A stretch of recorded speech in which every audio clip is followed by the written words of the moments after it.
Parents, are you thinking about starting your baby on solid foods?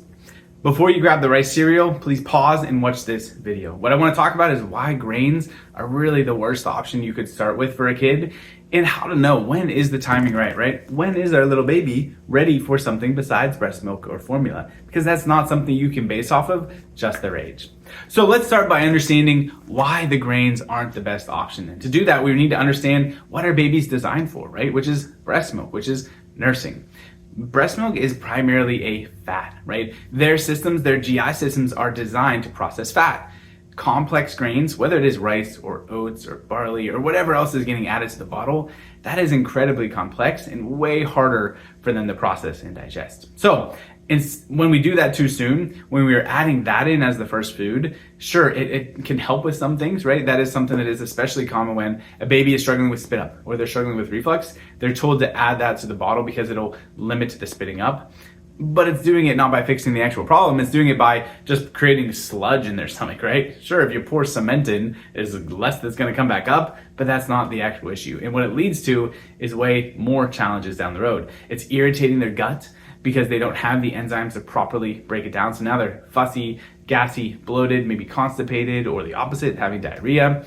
It'll also, especially if their GI system isn't fully developed and there's more permeability, meaning more able to be passed through, that is an early trigger that can lead to food sensitivities, right? They can get some of those grain particles through the gut into the bloodstream, which then your body has an immune response to. And so it'll lead to gluten sensitivities, dairy intolerance issues down the road. So don't start with grains. Let's start with something that mimics breast milk, which mimics what they are designed for. Before we get to what to do though, we gotta know when to do it. We need to think about what is the proper timing, because you can't just say, oh, at 4 months, at 6 months, at some arbitrary time frame, every kid is going to be at the same place. And in fact, the World Health Organization, recommends that a minimum of 6 months of exclusive breastfeeding before adding anything else to it.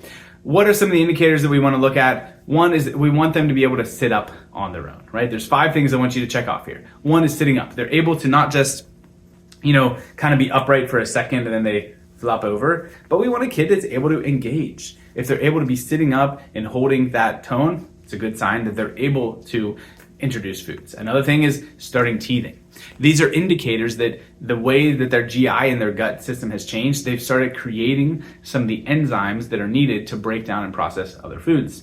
Enzymes are the little chemical reactions that tear apart the micronutrients that we need for digestion to go properly. So if they're teething, if they can sit up on their own, good signs that that's happening. Another one, I want them to be interested, right? If you're sitting here on the table eating as a family, they're in their high chair or they're on your lap, I want them to be reaching for your stuff or watching you eat and ready to figure that out on their own. Want them to be still hungry after they're nursing, right? If they're showing signs of wanting to eat more after they nurse, after they took a bottle, sure, we can increase the bottle or increase whatever they've been giving, but that's also a sign that they're probably getting ready for more. And the last thing here is no gag reflex. What that means is if there is a solid put into their mouth, if there's something that's not just a liquid, that they're not immediately thrusting it forward. Babies have a intelligently designed gag reflex that keeps them from choking. As they get older, that will integrate and they won't have that immediate trigger of thrusting, pushing something out of their mouth. So we have those 5 things checked. They're sitting up on their own. They've started teething. They're interested in food. They're watching you. They're still hungry after they're nursing and they don't have that gag reflex. Yeah, let's talk about starting to introduce stuff. So what would that be? Things that mimic what they're getting in breast milk would be high fat foods. So that can look like egg yolk.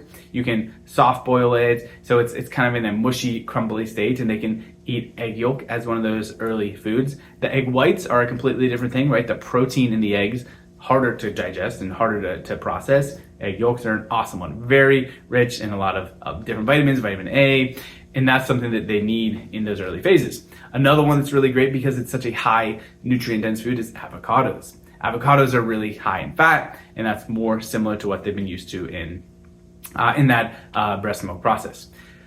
A way that you can kind of use a guide for this, we love the framework of baby-led weaning. Rather than leaning into more of the purees and things that you're spoon feeding them, give them things that they can play with and pick up on their own, right? Whether it's a crumbled up egg yolk or avocado or even like a ripe mashed up banana, easily digested fruits Those are great things to start with because the kid is learning not just to take in food, right? They're not just eating and getting new calories. They're learning fine motor control. They are also making a mess, right? Because inevitably those messy hands end up all through their hair and every single meal turns into bath time. That's the dirty side of introducing foods to a newborn that's not so fun.